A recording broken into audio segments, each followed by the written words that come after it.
पवित्र परमेश्वर, हम सब मिलकर आपको धन्यवाद देते हैं। आज का दिन प्रभु जी आपने हमारे जीवन में ठहरा दिया कि हम आपके नाम को महिमा देने के लिए यहाँ पर इकट्ठा हुए। हमारा इकट्ठा होना पिता परमेश्वर आपको भाता है।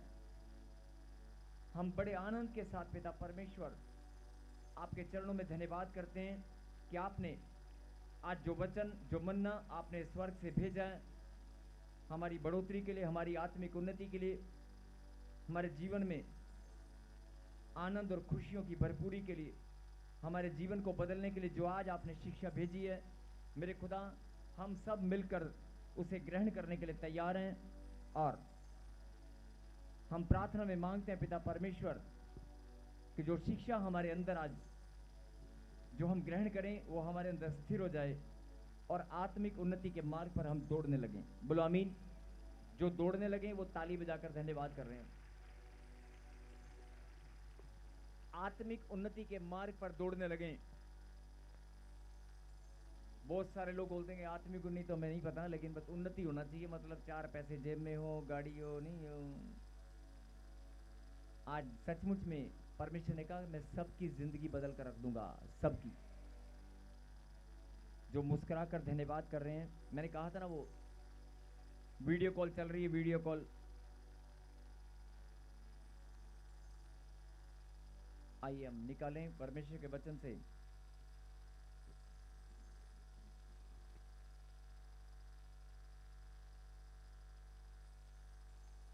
लूका की किताब, लूका और अध्याय चैप्टर 23 और पढ़ेंगे हम 42। 23 का 42 हम पढ़ेंगे। हालेलुया। तब उसने कहा, हे यीशु, जब तू अपने राज्य में आए तो मेरी सुधि लेना। कहे हालेलुया। मेरे पीछे गए सब। तब उसने कहा, हे यीशु, जब तू अपने राज्य में आए तो मेरी सुधि लेना। अब ये बोलने वाला कौन है? ये बोलने वाला एक अपराधी है। जब आप इस चैप्टर को, इस अध्याय को आप पढ़ेंगे, सब लोग ध्यान से सुने। जब इस अध्याय को आप पढ़ेंगे तो आपको पता चलेगा कि ये बोलने वाला कि हे यीशु, जब तू अपने राज्य में आए तो मेरी सुधि लेना। पीछे तक वॉइस क्लियर है? पीछे तक हाथ उठाकर इशारा करें। पीछे तक आवाज आ रही है सबको? पीछे वाले सबसे लास्ट वाले, आपको आवाज आ रही है? सब लोग धन्यवाद परमेश्वर। Yes please.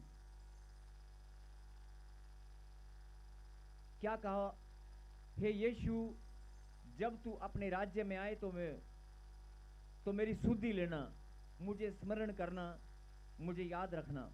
ये बोलने वाला कौन है? ये बोलने वाला एक अपराधी है। ये बोलने वाला एक डाकू है, एक चोर है, एक अपराध करने वाला व्यक्ति है, जिसको यीशु मसीह के बराबर में क्रूस पर टांग दिया गया था। और हम सब जानते हैं कि यीशु मसीह को जब क्रूस पर लटकाया गया तो उसके साथ दो अपराधियों को भी दंड दिया गया। और हम सब जानते हैं कि यीशु मसीह निर्दोष था, लेकिन फिर भी उसको दंड दिया गया। मानव जाति के उद्धार के लिए उसका बलिदान हुआ। लेकिन जिस अपराधी की ये बात हो रही है, वो जो दो अपराधी थे यीशु मसीह के साथ क्रूस पर जो टांग दिए गए, उनमें से वो दोनों अपराधी के दोष साबित हो चुके थे और दोनों को मृत्यु दंड दिया गया। क्रूस का दंड उनको भी दिया गया। लेकिन जो समझने की बात है, एक अपराधी ने अपने मुंह से कहा, हे यीशु, जब तू अपने राज्य में आए तो मेरी सुधि लेना। हे यीशु, जब तू अपने राज्य में आए तो मेरी सुधि लेना, एक अपराधी ने कहा। और बड़े ध्यान से समझने की बात है कि वो अपराधी है जो जिसने गंदे घिनौने काम किए होंगे, कोई अपराध किया होगा जिसको, और उसका अपराध उस पर साबित हुआ, उस पर दोष लगाए गए और दोष साबित हुए, और साबित होने के बाद उसको दंड दिया गया। और अगर किसी अपराधी को दंड दिया जाता है, मृत्यु दंड, आप जानते हैं कि अगर किसी को मृत्यु दंड दिया जाए तो वो इंसान, और उसको पता है कि मुझे फांसी लगने वाली है, उसका ध्यान सबसे पहले कहाँ जाएगा? उसका ध्यान सबसे पहले कहाँ जाएगा? उसका ध्यान अपने परिवार की ओर के, यार काश 2 मिनट और जिंदगी के मिल जाते, काश मैं ये कर लेता, काश या मैं गुनाह न करता। हो सकता है ऐसा मन हर किसी का हो सकता है कि मुझसे गलती हो गई। अगर कोई दंड मिलने वाला हो तो इंसान शायद पछताता है, लेकिन ये क्रूर अपराधी थे, क्रूर, ये कठोर हृदय के लोग थे जिन्होंने अपराध करने के बाद, ये इनको पाप करने के बाद भी शायद इनका हृदय कठोर था। और लेकिन एक अपराधी ने, अचानक क्या हुआ? अचानक उसने बोल दिया कि हे यीशु, जब तू अपने राज्य में आए तो मेरी सुधि लेना। और मतलब जब तू अपने राज्य में आए। अब ऐसा उसने क्यों कहा, जबकि वो तो यीशु को जानता नहीं था? इसका मतलब उसने यीशु मसीह के मुंह से, जब यीशु मसीह ने क्रूस पर प्रार्थना किया, जब यीशु मसीह ने क्रूस पर वचन बोले, हो सकता है उस अपराधी ने कोई वचन सुन लिया हो, या कोई प्रार्थना को उसने सुना हो कि यीशु मसीह ने जो प्रार्थना की उसने सुन लिया हो। मतलब प्रार्थना सुनने से, वचन को सुनने से, या फिर यीशु मसीह की ओर देखने मात्र से। ध्यान से सुने, तीनों ही रीति से कुछ भी हो सकता है, क्योंकि यीशु तो परमेश्वर है। और अगर उसकी ओर भी कोई देख लेगा तो हो सकता है उसका हृदय बदल जाए। जब यीशु मसीह ने क्रूस पर वचन कहे, जब यीशु मसीह ने प्रार्थना किया, हो सकता है इस अपराधी ने उस प्रार्थना को सुना हो सकता है इस अपराधी ने उस वचन को सुना हो, और हो सकता है उसने यीशु मसीह के चेहरे की ओर देखा हो किसी भी कारण से। लेकिन अचानक जो अपराधी था, जो मृत्यु दंड पा चुका था, और जो यीशु मसीह को जानता भी नहीं था और परमेश्वर को मानता भी नहीं था, जो कठोर हृदय का व्यक्ति था, अचानक उसने यीशु मसीह को क्या कह दिया? यीशु मसीह को उसने कहा, हे यीशु, जब तू अपने राज्य में आए तो मेरी सुधि लेना। बोलो आमीन। और ये बड़ी ऐतिहासिक और सत्य घटना है, हम सब जानते हैं ये बड़ी ऐतिहासिक और सत्य घटना है। और सारा जगत इस बात को सुनने के बाद, जब इस वचन को बहुत सारे विद्वान, बहुत सारे बाइबल के शोधकर्ता और बहुत सारे प्रार्थना योद्धा जब इस वचन को पढ़ते हैं तो हिल जाते हैं। वो क्यों हिल जाते हैं अभी आपको पता चलेगा। एक और वचन, इसके साथ एक और वचन हम पढ़ेंगे।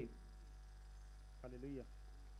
उसने उससे कहा, मैं तुझसे सच कहता हूं कि आज ही तू मेरे साथ स्वर्गलोक में होगा।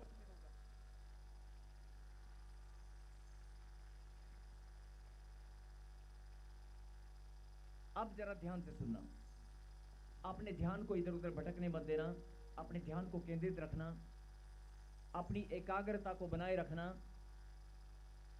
एक अपराधी था और जो यीशु मसीह को जानता भी नहीं था।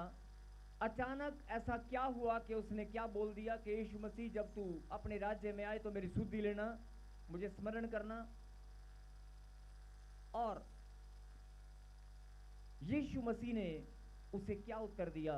यीशु मसीह ने कहा, उसने उससे कहा, मैं तुझसे सच सच कहता हूं, मैं तुझसे सच कहता हूं कि आज ही तू मेरे साथ स्वर्ग लोक में होगा।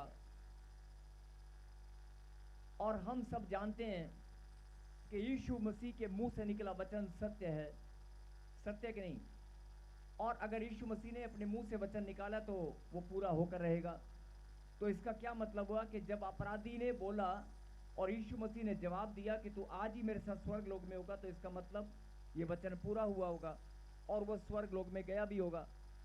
और बस यहीं पर बात समझने की है कि परमेश्वर से उसने मांगा और परमेश्वर ने कहा, जो उसने मांगा था कि जब तू राज्य में आए, जब तेरा राज्य आए, मतलब उसने प्रार्थना को सुना था और प्रार्थना को सुनने के बाद वो जान गया था कि यीशु मसीह, शायद उसने भविष्यवाणी को भी सुना था, हो सकता है कि ये जी उठेगा, यीशु मसीह जी उठेगा और जी उठने के बाद ये राजा बनेगा, इसका कोई राज्य आने वाला है।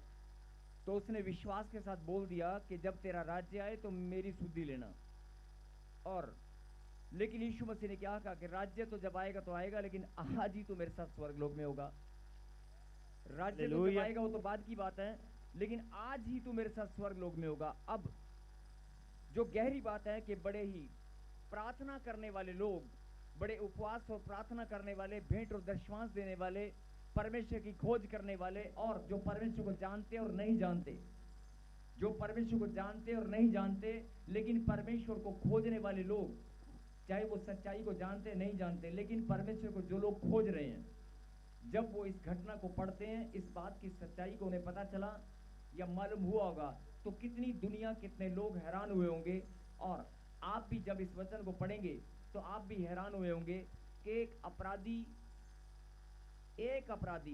जिसने पाप किया, जिसने, जो जानता था, पहले से जानता था कि मैं नरक में जाने वाला हूं। एक पापी को पहले से पता होता है कि मेरा स्थान तो नरक में है, मैं स्वर्ग में कहां से जाऊंगा।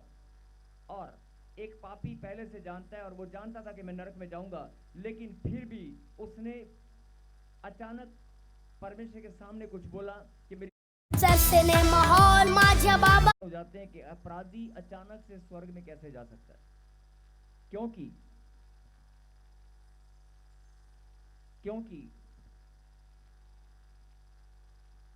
उस अपराधी ने ना तो परमेश्वर का नाम लिया, बड़े ध्यान से सुनना, ना तो उस अपराधी ने परमेश्वर का नाम लिया और ना उस अपराधी ने परमेश्वर के नाम को अपने जीवन में ग्रहण किया, और ना ही उसने कोई बैप्टिज्म लिया। बहुत सारे लोग सोचते हैं कि हम तो बैप्टिज्म भी ले चुके हैं, हमने तो प्रार्थना भी करते हैं, हम बाइबल भी पढ़ते हैं, हम भेंट और दशमांश भी बोते हैं, हम सेवा भी करते हैं, लेकिन हमारा तो उद्धार भी नहीं हुआ। हमें तो 15 साल हो गए, मकान भी नहीं मिला, हमें तो बच्चा भी नहीं मिला, हमारी तो प्रॉब्लम भी सॉर्ट आउट नहीं हुई, हमारा वीजा भी नहीं लगा। हम इतनी लंबी लंबी प्रार्थनाएं करते हैं, हम चर्च में भी जाते हैं, लेकिन हमारे तो जीवन में आश्चर्यक्रम नहीं हुआ। लेकिन वो अपराधी, ऐसा क्या हो गया उस अपराधी में, परमेश्वर ने ऐसा क्या देखा उसके अंदर कि वो अपराधी अचानक से, परमेश्वर ने बोल दिया तू स्वर्ग लोक में होगा। और उस स्वर्ग में जाने के लिए लोग कितनी तपस्याएं करते हैं, स्वर्ग का मार्ग ढूंढने के लिए, मतलब उद्धार का मार्ग, लोग कितनी प्रार्थनाएं करते हैं, लोग कितनी तपस्या और कितने उपवास और प्रार्थनाओं में अपना समय बिताते हैं। ध्यान से सुने कहीं, हालेलुया। परमेश्वर के वचन में जो लोग परमेश्वर के वचन को सम्मान देना जानते हैं, वो परमेश्वर को सम्मान देना जानते हैं। बोलो हालेलुया। ये बारिश, अगर आप ऐसे हिलोगे तो बारिश आपको हिलाएगी, अगर आप नहीं हिलोगे तो बारिश अपने आप थम जाएगी। मैंने कहा ना, वचन के समय आप प्लीज भरोसा रखें, ये बारिश अभी रुकने वाली है। बोलो आमीन। आमीन। जो गहरी बात है उसे सुने और समझें कि एक अपराधी ने, परमेश्वर ने कहा कि तू आज ही मेरे साथ स्वर्ग लोक में होगा। और जब लोग इस घटना को पढ़ते हैं, इस वचन को पढ़ते हैं, तो बड़े हैरान हो जाते हैं कि एक अपराधी को परमेश्वर ने स्वर्ग का रास्ता दिखा दिया, और हम तो इतने साल से प्रार्थना भी कर रहे हैं, भेंट और दशमांश भी दे रहे हैं। हाँ जी, देखो बारिश कहाँ है। Hallelujah, thank you Jesus. जैसा तेरा विश्वास है वैसा ही होगा, और अगर आ भी रही है तो भी अच्छी बात है। बोल हालेलुया। ध्यान से मेरी बात सुने, मेरी नहीं, ये परमेश्वर की बात है, जो परमेश्वर अपने बच्चों को समझाना चाहते हैं कि जब इस वचन को लोग पढ़ते हैं, बहुत सारे लोगों ने पढ़ा भी होगा, और 2025 साल से लेकर आज तक इस घटना को लोग याद करते आए हैं कि ऐसा क्या हो गया कि परमेश्वर ने सीधा स्वर्ग का मार्ग दिखा दिया। और हम तो 15 साल से, 20 साल से, 3 साल से, 4 साल से लगातार प्रार्थना करते हैं, हम लगातार प्रार्थना कर रहे हैं, और हमारा तो उद्धार भी नहीं हुआ अभी तक। हमारे घर में खुशियां नहीं, मैं मकान नहीं बना पाया, मुझे नौकरी नहीं मिल पाई, मुझे बच्चा नहीं मिल पाया। हम एक छोटी सी ब्लेसिंग चाहिए थी वो भी नहीं मिली इतनी प्रार्थना करने के बाद। और उस अपराधी ने, जो डाकू था, चोर था, अपराधी था, उसको परमेश्वर ने एक ही मिनट में स्वर्ग का रास्ता दिखा दिया। हालेलुया। ऐसा क्या हो गया? तो यही बात परमेश्वर आपको समझाना चाहते हैं। बोला हालेलुया। हालेलुया। और ध्यान से सुने, ना तो वो परमेश्वर के नाम को जानता था और ना ही वो परमेश्वर को मानता था। अपराधी तो अपराधी था, और ना ही उसने कोई बैप्टिज्म लिया था, ना उसने अपना जीवन परमेश्वर को सौंपा था, ना उसने यीशु मसीह को मुक्तिदाता उद्धारकर्ता ग्रहण किया था। आप लोगों ने तो उद्धारकर्ता ग्रहण किया, ना तो उसने उद्धारकर्ता ग्रहण किया, और ना ही वो भेंट और दशमांश देने वाला, ना वचन को जानने वाला, ना वचन को पढ़ने वाला, वो तो कुछ भी नहीं जानता था। उसको तो ABCD भी मालूम नहीं थी, लेकिन फिर भी वो स्वर्ग में चला गया। आज बहुत सारे लोग, जब किसी का देहांत होता है, ध्यान से सुनना, जब किसी का देहांत होता है तो लोग क्या लिखते हैं? हमारे रिश्तेदार, हमारे दादाजी, हमारे ये, हमारे वो स्वर्ग में चले गए, आप प्रार्थना में शामिल होकर धन्यवाद आपका, आप जरूर आना, निमंत्रण देते हैं। वो लिखते हैं कि स्वर्ग में चले गए, लेकिन कौन जानता है स्वर्ग में गया कि नहीं गया? कोई जानता है? नहीं जानता ना। और जो प्रार्थना करने वाले लोग हैं वो भी नहीं जानते कि हम स्वर्ग में जाएंगे कि नहीं जाएंगे। लेकिन परमेश्वर ने ऐसा क्या देखा उस अपराधी के अंदर, ऐसा क्या हुआ कि वो अपराधी स्वर्ग में चला गया? और इतने लंबे समय से परमेश्वर की संतान, परमेश्वर के बेटे और बेटियां प्रार्थना करते हैं और बोलते हैं कि मुझे मकान दे, संतान दे, मुझे धन दे, दौलत दे, मान दे, सम्मान दे, लेकिन हमें कुछ भी नहीं मिलता। और उस अपराधी ने एक मिनट भी नहीं लगा, एक मिनट भी नहीं लगा और सीधा स्वर्ग में चला गया। ऐसा क्या हुआ? न वो परमेश्वर को जानता था, न मानता था, न उसने मुक्तिदाता, न उद्धार करता परमेश्वर को ग्रहण किया, न वचन को जानता था, न बाइबल पढ़ता था। सीधा परमेश्वर ने उसके ऊपर ऐसा अनुग्रह किया कि वो स्वर्ग में चला गया। और परमेश्वर के साथ कितनी हैरान करने वाली बात है। जितने लोग हैरान है इस बात से, कितने लोग हैरान है इस बात से, ऊंची बात से कि हालेलुया। हालेलुया। अगर आप हैरान हैं तो परमेश्वर की एक और बात आप सुने। परमेश्वर बोलता है कि मैंने उसके अंदर सिर्फ एक ही बात देखी, उसने अपना मन फिराया। उसने अपना मन फिराया। भले ही वो पापी था, भले ही वो मरने वाला था, नरक में जाने वाला था, मेरे नाम को नहीं जानता, मेरे नाम को नहीं जानता, मेरे काम को नहीं जानता, मेरे आश्चर्यक्रमों को नहीं जानता, मेरी ब्लेसिंग को नहीं जानता, लेकिन उसने मन फिराया। और जैसे ही उसने मन फिराया, परमेश्वर ने उसको क्या ब्लेसिंग दिया? तू आज ही मेरे साथ स्वर्ग में होगा, आज ही। लेकिन ध्यान से सुनना, उसने क्या कहा था? परमेश्वर जब तेरा राज्य आए, जब तू अपने राज्य में आए तो मेरी सुधि लेना। और अब अपराधी को यह आशीष मिली कि परमेश्वर के साथ स्वर्ग में चला गया। अब मैं आपसे पूछना चाहता हूं, क्या हमारे बीच में कोई अपराधी है? अरे हम तो प्रार्थना करने वाले परमेश्वर के संतान है, उसके बेटे और बेटियां हैं। हम तो वचन पर चलने वाले उसके बेटे और बेटियां हैं। अगर एक अपराधी को मन फिराने पर इतनी बड़ी आशीष मिल सकती है, ऐसी आशीष जिसको लोग जीवन भर तपस्या में बिता देते हैं स्वर्ग का मार्ग जानने के लिए, जीवन भर लोग अपना जीवन कुर्बान कर देते हैं, लोग उस मार्ग की खोज में कि स्वर्ग में जाएंगे कैसे, उद्धार का मार्ग है कहां पर, जीवन भर लोग तपस्या में बिताते हैं। और लेकिन परमेश्वर ने पल भर में ही उसका मार्ग तय कर दिया। बोला हालेलुया। अब जो समझने की बात है कि परमेश्वर ने कहा कि मेरी बेटी, मेरे बेटे सुन ले, वो तो अपराधी था, तू तो मेरी संतान है। अरे एक अपराधी पर मैं दया करके उसके मन फिराने पर इतनी बड़ी आशीष दे सकता हूं, तो क्या मैं तुझे तेरे मन फिराने पर तुझे संतान नहीं दे सकता? तेरे मन फिराने पर मैं तुझे धन दौलत मान सम्मान नहीं दे सकता? मैं तेरी ट्रांसफर नहीं करा सकता? मैं तुझे खुशियां और आनंद नहीं दे सकता? एक अपराधी को जो मेरे नाम को नहीं जानता, मेरे कामों को नहीं जानता, जिसने मुझे स्वीकार भी नहीं किया, खाली एक बात बोली कि जब तेरा राज्य है तो मेरी सुधि लेना, मुझे याद करना, अगर मैं उसे इतनी बड़ी आशीष दे सकता हूँ, तू तो अपराधी नहीं है, तू मेरी बेटी है, तू मेरा बेटा है, हालेलुया। तू मेरी बेटी है, तू मेरा बेटा है, यस, आमीन। मैं तुझे आशीष क्यों नहीं दूंगा? बोलो आमीन। और लेकिन उसने क्या कहा था कि जब तेरा राज्य आए। हाँ जी, ओ भाई ये बोलो परमेश्वर। लेकिन एक बात बोलने से पहले, अगर आपके बीच में कोई अपराधी है यहाँ पर, अरे छोटा मोटा पाप, कोई ना कोई गलती सब करते हैं, हम परमेश्वर की नजर में अपराधी हैं कि नहीं? अगर हम अपराधी हैं तो आज हर एक अपराधी को परमेश्वर कहना चाहता है, अगर तू अपराधी है तो बोल, परमेश्वर जब तेरा राज्य आए मेरी शुद्धि लेना, मुझे स्मरण करना। कहे आमीन। प्रभु ने कहा अगर मैं अपराधी को इतनी बड़ी आशीष दे सकता हूं तो मैं तुझे भी दे सकता हूं। बोला आमीन। लेकिन अपराधी ने क्या कहा कि जब तेरा राज्य आए, तो आज परमेश्वर, अभी आपने भी प्रार्थना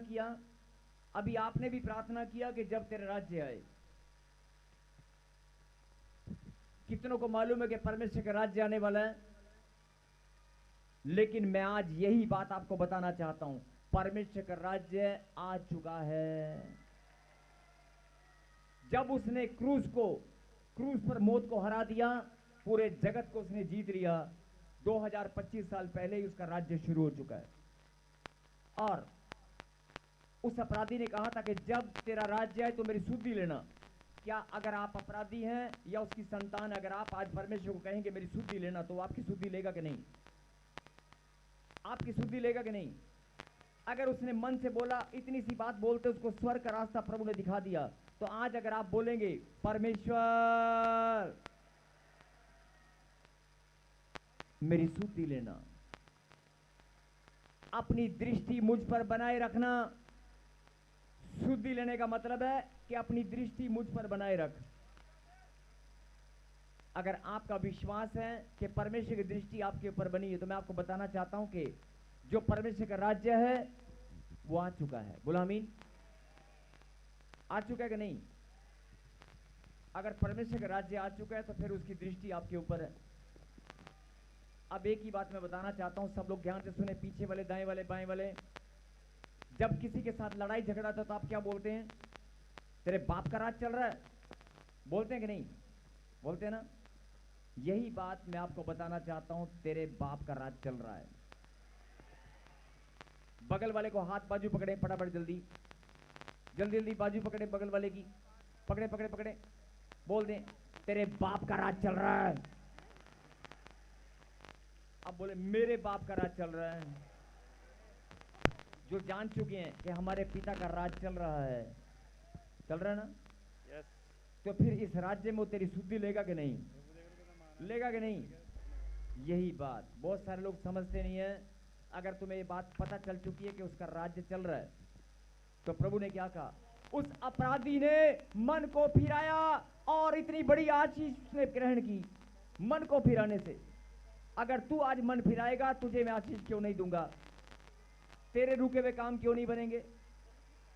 प्रभु का वचन, मन फिरा स्वर्ग का राज्य, मन फिरा स्वर्ग का राज्य। अब स्वर्ग का राज्य निकट का मतलब क्या है वो भी सुन लो, कि स्वर्ग को मैं धरती पर तेरे लिए बना दूंगा। तेरा घर, तेरा बिजनेस, तेरा कारोबार तेरे घर में। स्वर्ग में क्या होता है? स्वर्ग में कोई बीमारी नहीं होती, स्वर्ग में कोई दुख तकलीफ नहीं होता, स्वर्ग में कोई लड़ाई झगड़ा नहीं होता, स्वर्ग में कोई लड़ाई झगड़ा नहीं होता, कोई दुख तकलीफ नहीं होती। स्वर्ग में शांति शांति शांति, आनंद आनंद आनंद। और स्वर्ग में प्रभु की महिमा महिमा महिमा, आराधना आराधना आराधना। अगर स्वर्ग में परमेश्वर की महिमा और आराधना होती है और शांति की भरपूरी होती है, आनंद की भरपूरी होती है, तो प्रभु ने कहा तेरे जीवन में भी मैं शांति और आनंद भर दूंगा। आमीन। मन फिरा, स्वर्ग का राज्य तेरे निकट है, तेरे पास में है, तुझे ग्रहण ही करना है, बस तुझे ग्रहण ही करना है। यस। स्वर्ग का राज्य है मतलब जो लड़ाई झगड़ा तेरे घर में है, जो दारू की बोतल नशा तेरे घर में घूम रहा है, जो कलेश तेरे घर में, जो कर्जा तेरे घर में है, वो ठहर नहीं पाएगा। आमीन। जो बेरोजगारी तेरे आसपास घूम रही है वो टिक नहीं पाएगी।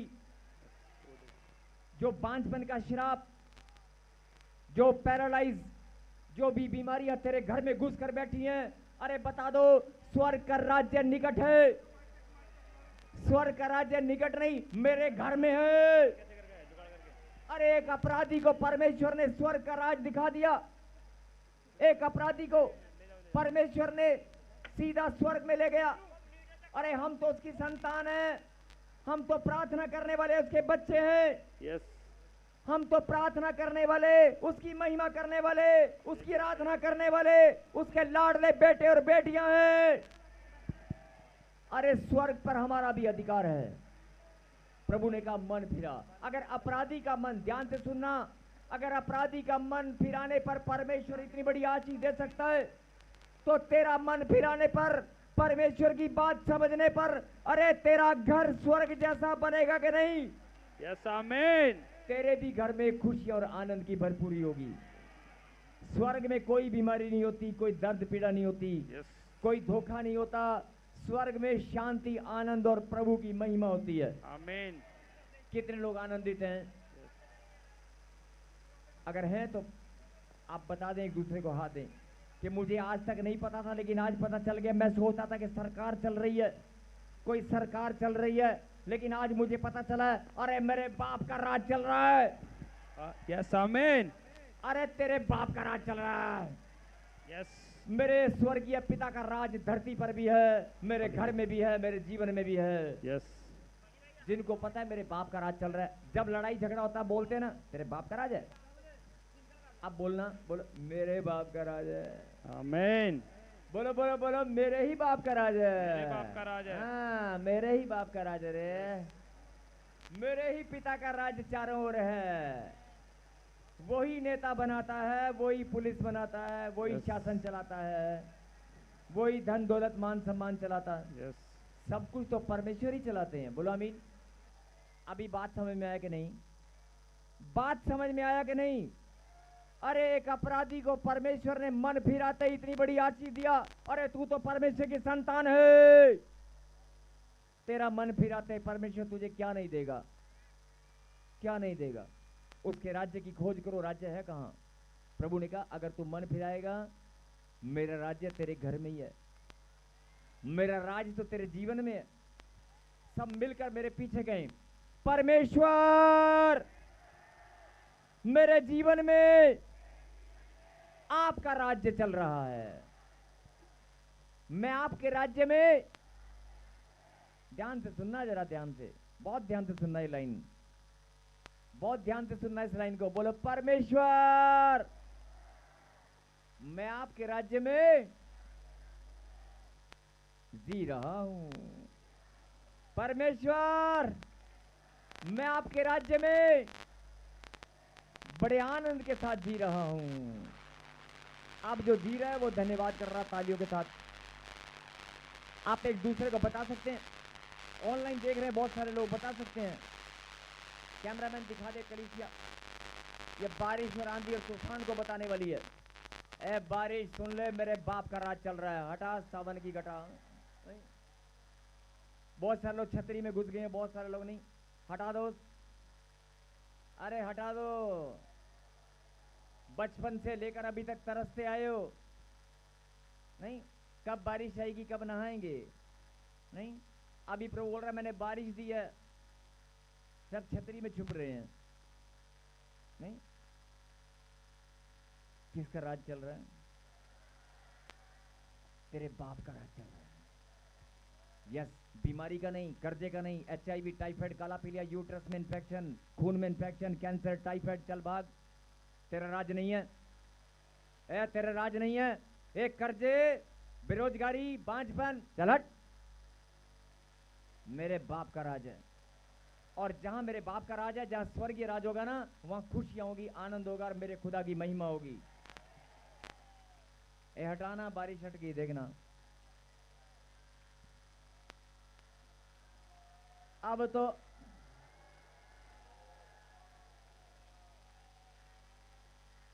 जो आनंदित हैं, जिनको खुदा की बात समझ में आ गई है, बोलो मेरे बाप का राज चल रहा है। अरे बीमारी चल निकल, अरे कर्जा चल हट, अरे टेंशन चल हट। फालतू में खाली पीली बोलते ना, वो खाली पीली मतलब कोई बीमारी। ध्यान से सुने, प्रभु ने क्या बताया आपको।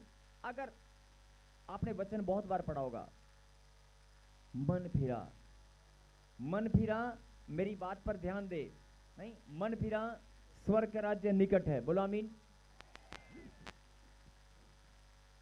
अब कई लोग सोचते हैं कि यार स्वर्ग का राज्य है कहाँ। बाइबल में लिखा है निकट है, निकट है, निकट है, निकट है, निकट है, नजदीक है। कहाँ है? इधर है कि इधर है? इधर है कि इधर? निकट है। ढूंढते हैं लोग, ढूंढने की जरूरत नहीं है, अपने अंदर झांक कर देख, निकट है, अंदर ही है। परमेश्वर का राज्य तेरे अंदर है, उसे बढ़ाना चाहता है, राज्य बढ़ता भी है। बोला आमीन। आपको बोलना पड़ेगा। जो आप दुख में, तकलीफ में, टेंशनों में जी रहे हो ना, आप दुख और तकलीफ में, चिंताओं में, बीमारियों के साथ जी रहे हो ना, रोटी खाते हो जल्दबाजी में, भागते भागते, एक सब्जी मिली, कैसी भी मिली, कैसे भी, बस काम चला देते थे यार, फटाफट ब्रेड के साथ दे दे, जैम के साथ दे दे, अरे आने दे यार, पानी आने दे यार, चलो। इसे जिंदगी जीना कहते हैं। नहीं, जिंदगी जी रहे हो ना, जिंदगी काट रहे हो कि जी रहे हो। अगर आप जिंदगी जीना चाहते हो तो परमेश्वर का राज्य आपके पास है।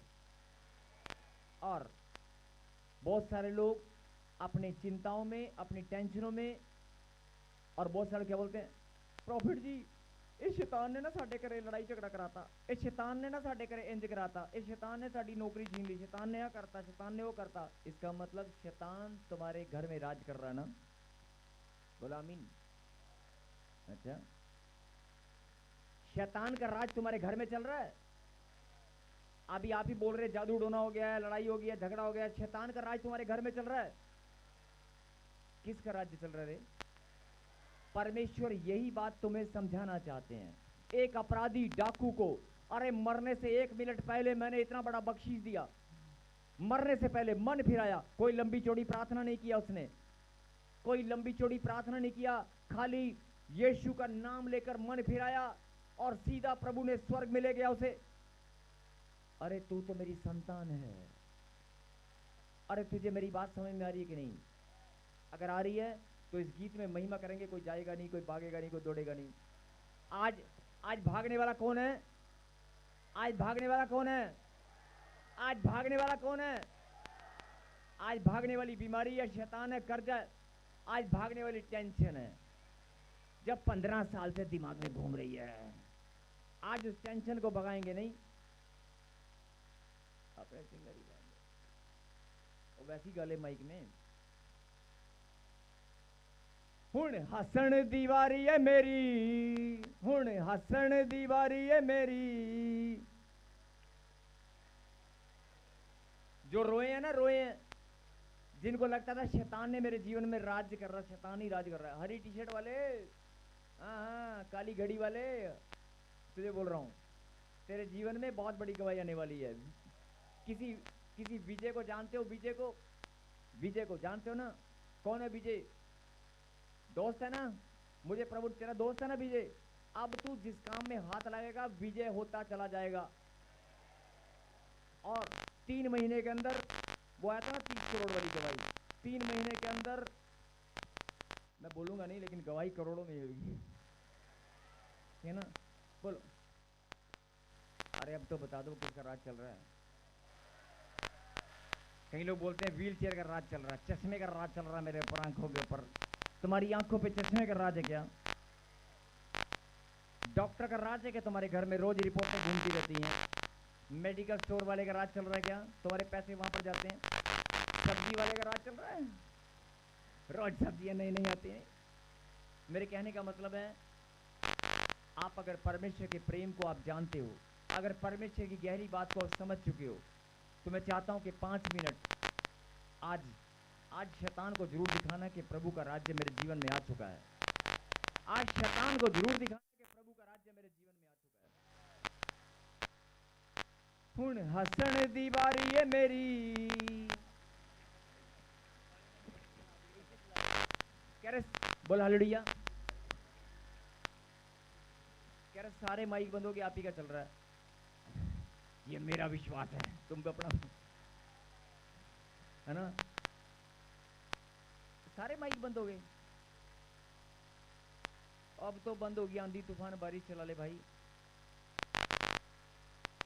मैं इतनी देर से बोल रहा हूँ, हसण दी बारी है मेरी। हुण हसण दी बारी है तेरी। यस यस ऐसे, हुण हसण दी बारी है मेरी।